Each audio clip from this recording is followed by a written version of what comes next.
ಓಂ ಶಾಂತಿ. ಇಂದಿನ ದಿನಾಂಕ 10/12/2020. ಮಧುರ ಮಕ್ಕಳೇ, ಅವಿನಾಶಿ ಜ್ಞಾನ ರತ್ನಗಳ ದಾನವೇ ಮಹಾದಾನವಾಗಿದೆ.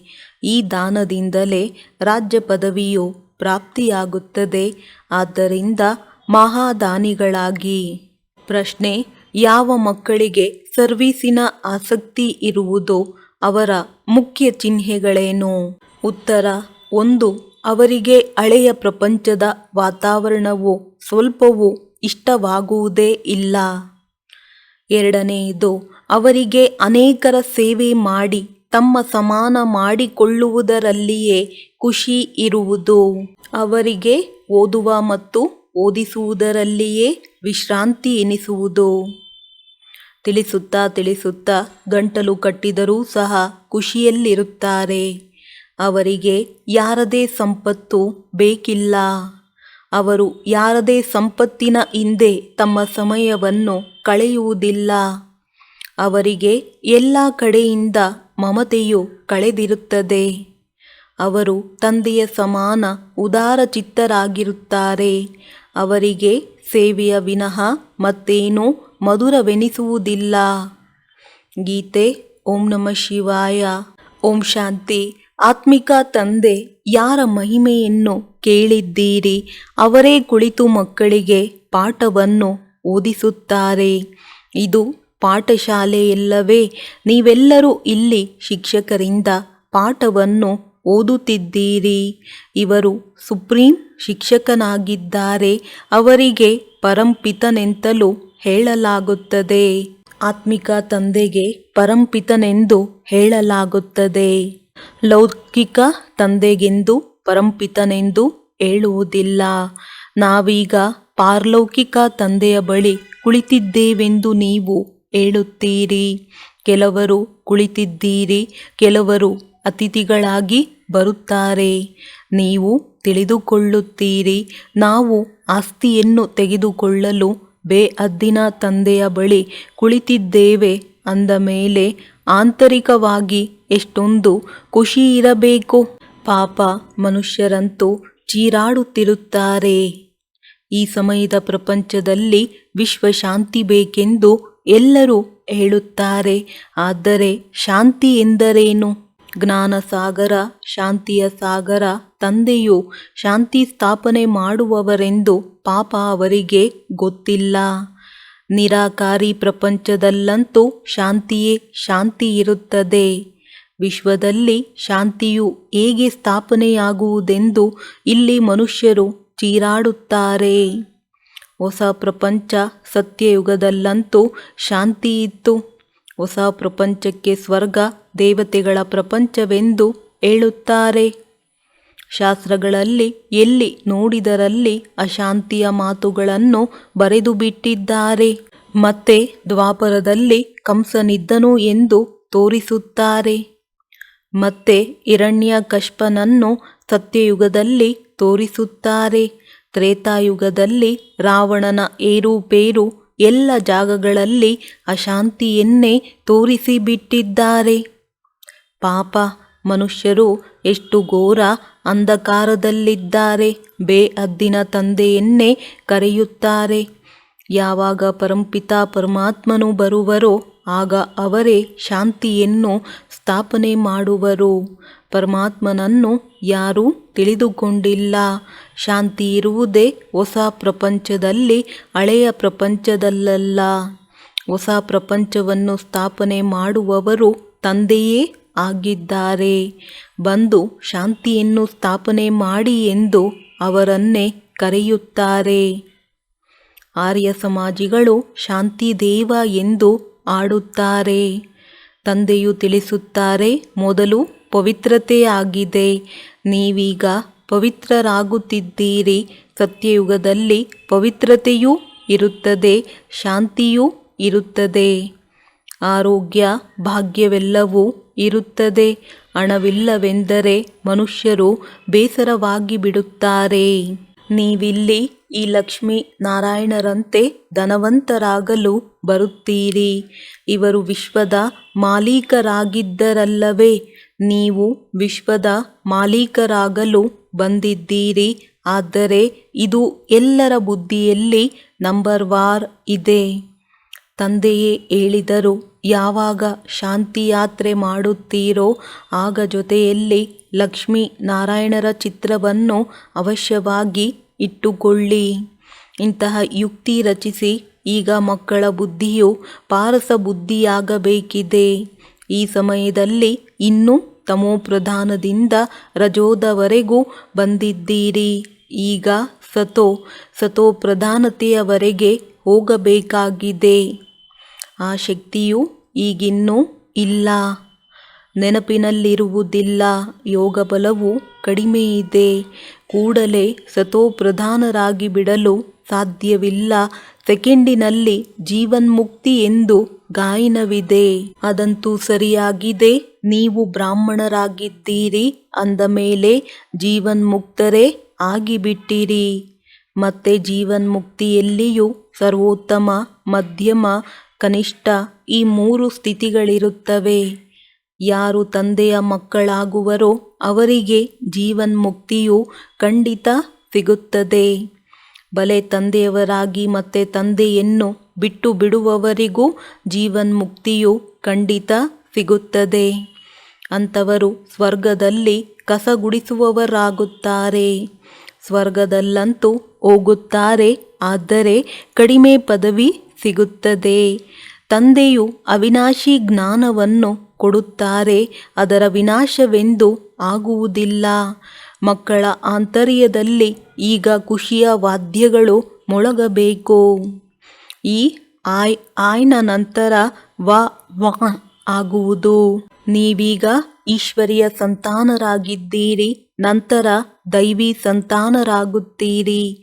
ಈ ಸಮಯದಲ್ಲಿ ನಿಮ್ಮ ಈ ಜೀವನವು ವಜ್ರ ಸಮಾನವಾಗಿದೆ. ನೀವು ಭಾರತದ ಸರ್ವಿಸ್ ಮಾಡಿ ಭಾರತವನ್ನು ಶಾಂತಿಯುತವನ್ನಾಗಿ ಮಾಡುತ್ತೀರಿ. ಅಲ್ಲಿ ಸುಖ, ಶಾಂತಿ, ಪವಿತ್ರತೆ ಎಲ್ಲವೂ ಇರುತ್ತದೆ.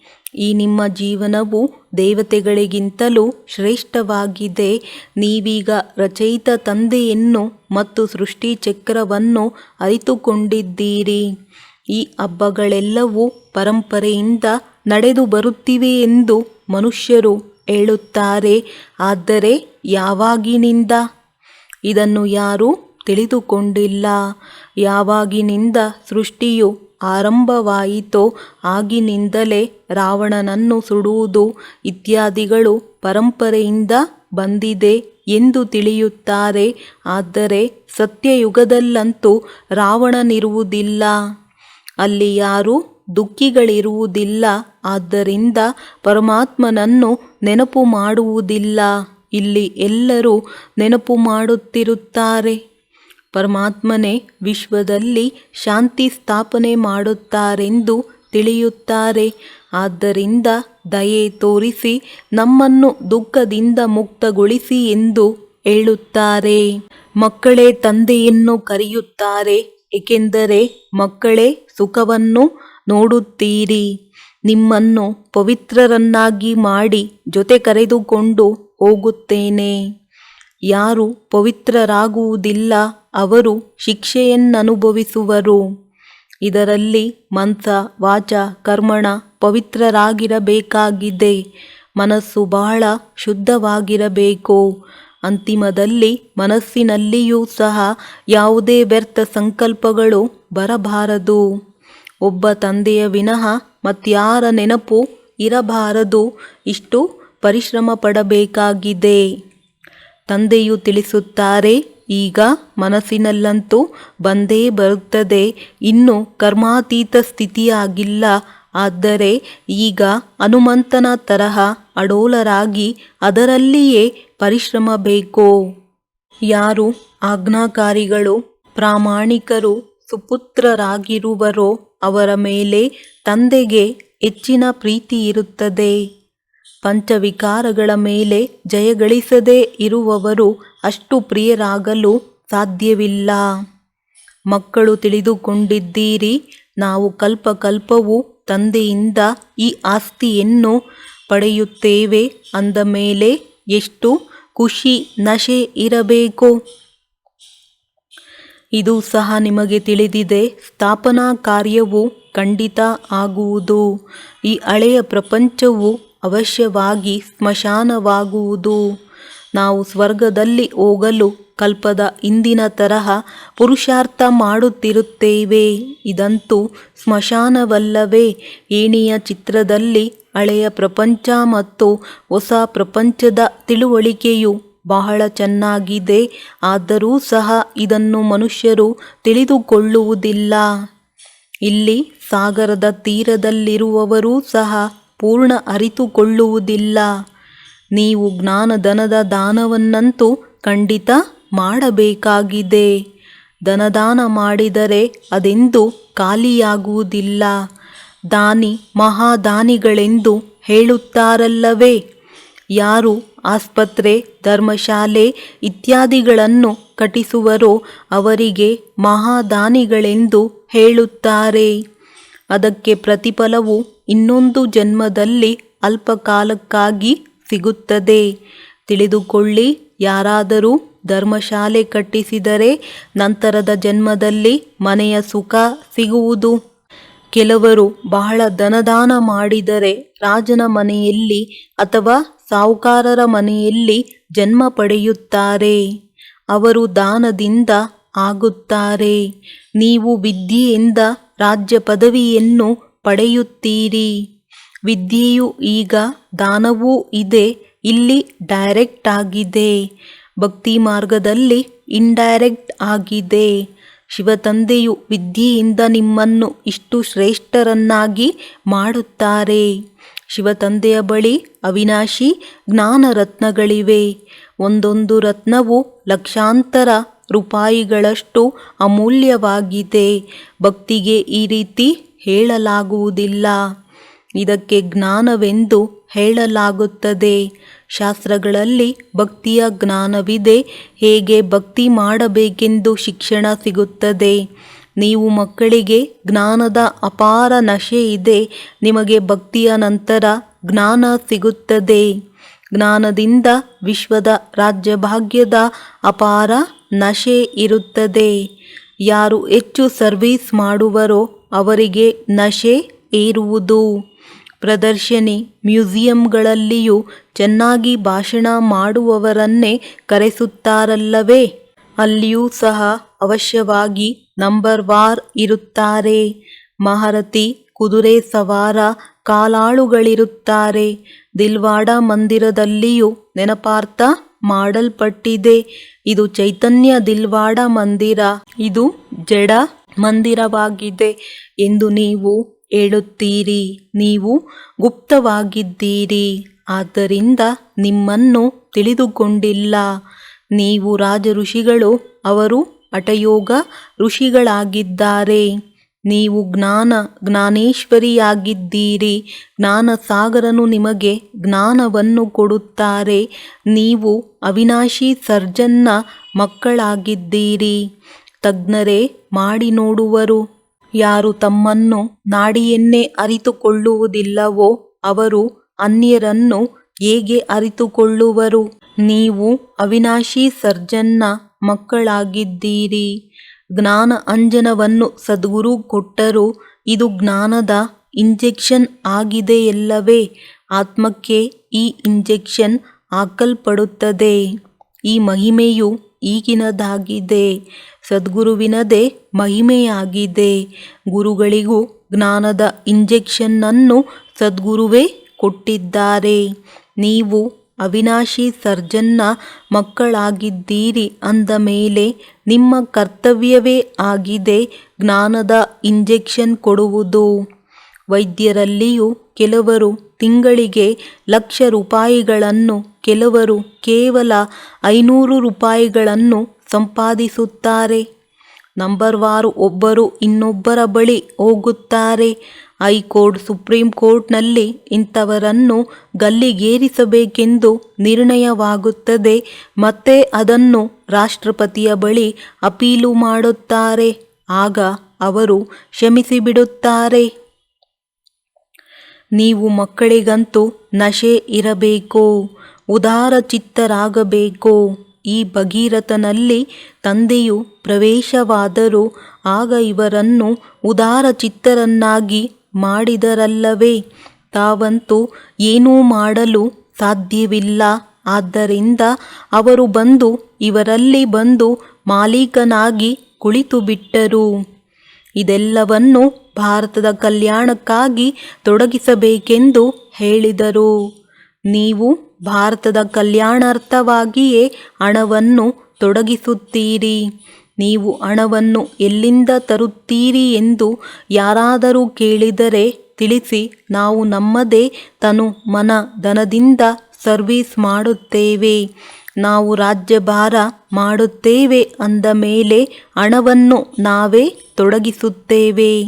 ನಾವು ನಮ್ಮ ಹಣವನ್ನೇ ಖರ್ಚು ಮಾಡುತ್ತೇವೆ.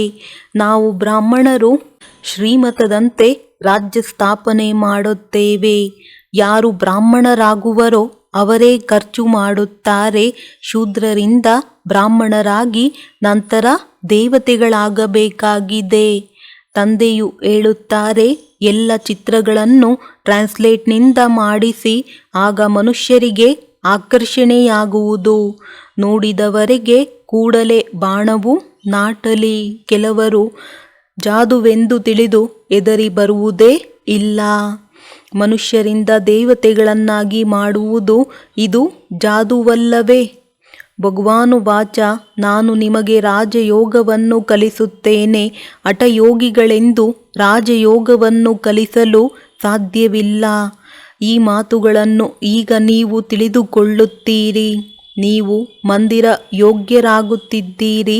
ಈ ಸಮಯದಲ್ಲಿ ಇಡೀ ವಿಶ್ವವೇ ಬೇಹದ್ದಿನ ಲಂಕೆಯಾಗಿದೆ. ಇಡೀ ವಿಶ್ವದಲ್ಲಿ ರಾವಣ ರಾಜ್ಯವಿದೆ. ಆದರೆ ಸತ್ಯ ತ್ರೇತಾಯುಗದಲ್ಲಿ ರಾವಣ ಮೊದಲಾದವರಿರಲು ಹೇಗೆ ಸಾಧ್ಯ?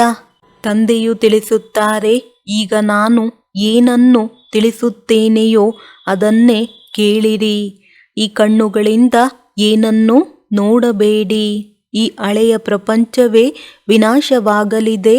ಆದ್ದರಿಂದ ನಾವು ನಮ್ಮ ಶಾಂತಿಧಾಮ ಸುಖಧಾಮವನ್ನೇ ನೆನಪು ಮಾಡುತ್ತೇವೆ.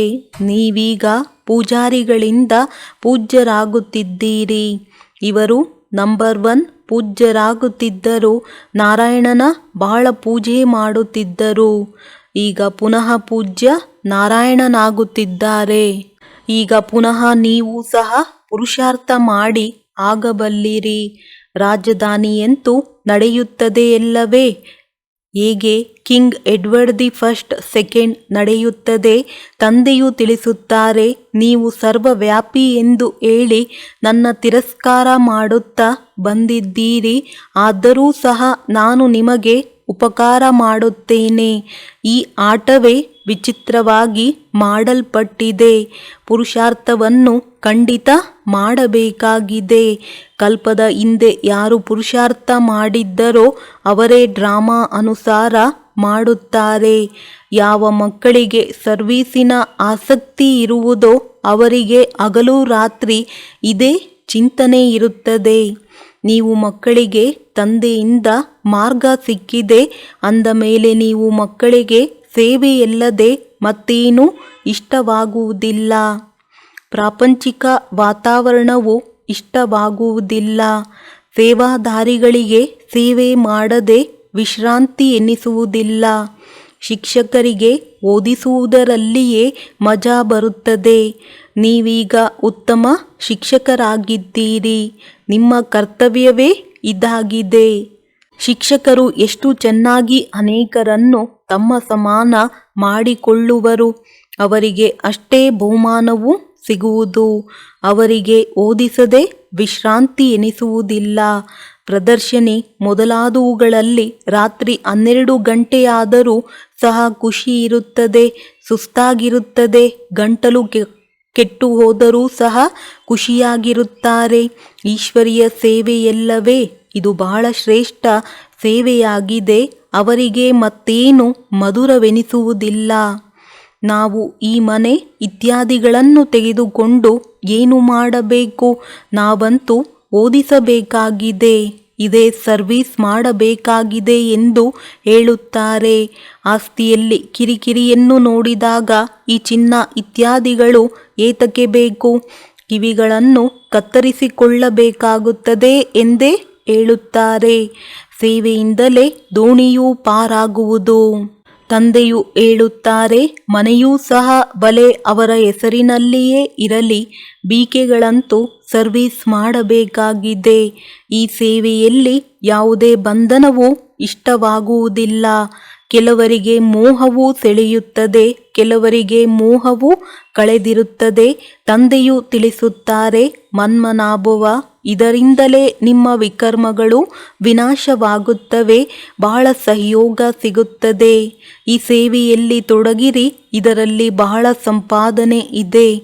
ಮನೆ ಇತ್ಯಾದಿಗಳ ಮಾತಿದೆ. ಮನೆಯನ್ನು ಕೊಟ್ಟು ಮತ್ತೆ ಬಂಧನ ಹಾಕುವಂತಿದ್ದರೆ ಅಂಥವರನ್ನು ತೆಗೆದುಕೊಳ್ಳುವುದಿಲ್ಲ. ಯಾರು ಸೇವೆಯನ್ನು ಅರಿತುಕೊಂಡಿಲ್ಲವೋ ಅವರು ಏನೂ ಪ್ರಯೋಜನಕ್ಕಿಲ್ಲ. ಶಿಕ್ಷಕರು ತಮ್ಮ ಸಮಾನ ಮಾಡಿಕೊಳ್ಳುತ್ತಾರೆ, ಆಗದಿದ್ದರೆ ಅವರೇನು ಕೆಲಸಕ್ಕೆ ಬರುವರು? ಸಹಯೋಗಿಗಳ ಬಹಳ ಅವಶ್ಯಕತೆ ಇರುತ್ತದೆಯಲ್ಲವೇ? ಇದರಲ್ಲಿಯೂ ಕನ್ಯೆಯರು ಮಾತೆಯರ ಅವಶ್ಯಕತೆ ಹೆಚ್ಚಿನದಾಗಿರುತ್ತದೆ. ಮಕ್ಕಳು ತಿಳಿದುಕೊಳ್ಳುತ್ತಾರೆ, ತಂದೆಯು ಶಿಕ್ಷಕನಾಗಿದ್ದಾರೆ ಅಂದ ಮೇಲೆ ಮಕ್ಕಳು ಶಿಕ್ಷಕರಾಗಬೇಕು. ಶಿಕ್ಷಕರು ಮತ್ಯಾವುದೇ ಕೆಲಸವನ್ನು ಮಾಡಬಾರದೆಂದಲ್ಲ, ಎಲ್ಲ ಕೆಲಸಗಳನ್ನು ಮಾಡಬೇಕು.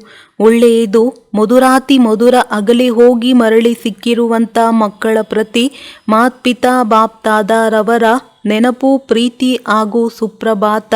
ಆತ್ಮಿಕ ಮಕ್ಕಳಿಗೆ ಆತ್ಮಿಕ ತಂದೆಯ ನಮಸ್ತೆ. ಧಾರಣೆಗಾಗಿ ಮುಖ್ಯ ಸಾರ. ದಿನರಾತ್ರಿ ಸರ್ವೀಸಿನ ಚಿಂತನೆಯಲ್ಲಿರಬೇಕಾಗಿದೆ. ಮತ್ತೆಲ್ಲ ಸೆಳೆತಗಳನ್ನು ಕತ್ತರಿಸಬೇಕಾಗಿದೆ. ಸೇವೆ ಮಾಡದೆ ವಿಶ್ರಾಂತಿ ಎನ್ನಿಸುವುದಿಲ್ಲ.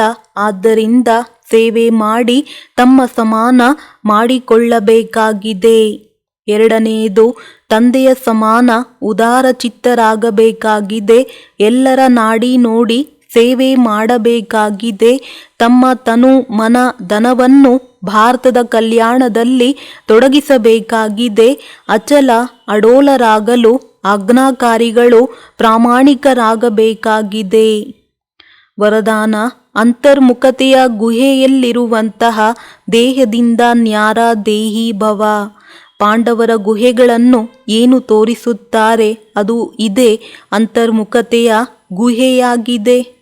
ಎಷ್ಟು ದೇಹದಿಂದ ನ್ಯಾರ ಆತ್ಮರೂಪದಲ್ಲಿ ಸ್ಥಿತರಾಗುವ ಗುಹೆಯಲ್ಲಿರುವಿರೋ ಅಷ್ಟು ಜಗತ್ತಿನ ವಾತಾವರಣದಿಂದ ದೂರ ಹೋಗಿ ಬಿಡುವಿರಿ. ವಾತಾವರಣದ ಪ್ರಭಾವದಲ್ಲಿ ಬರುವುದಿಲ್ಲ. ಹೇಗೆ ಗುಹೆಯ ಒಳಗೆ ಇರುವುದರಿಂದ ಹೊರಗಿನ ವಾತಾವರಣದಿಂದ ದೂರವಾಗಿರುತ್ತಾರೆ, ಹಾಗೆಯೇ ಇಲ್ಲಿ ಅಂತರ್ಮುಖತೆಯ ಗುಹೆ ಸಹ ಎಲ್ಲದರಿಂದ ಅತೀವವಾಗಿ ತಂದೆಗೆ ಪ್ರಿಯರನ್ನಾಗಿ ಮಾಡಿಬಿಡುತ್ತದೆ. ನಂತರ ಯಾರು ತಂದೆಗೆ ಪ್ರಿಯರಾಗಿದ್ದಾರೆ ಅವರು ಸ್ವತಃ ಎಲ್ಲರಿಂದ ಅತೀತರಾಗಿ ಬಿಡುತ್ತಾರೆ. ಸ್ಲೋಗನ್. ಸಾಧನೆ ಬೀಜವಾಗಿದೆ ಮತ್ತು ಸಾಧನ ಅದರ ವಿಸ್ತಾರವಾಗಿದೆ. ವಿಸ್ತಾರದಲ್ಲಿ ಸಾಧನೆಯನ್ನು ಮುಚ್ಚಿಬಿಡಬಾರದು. ಒಳ್ಳೆಯದು. ಓಂ ಶಾಂತಿ.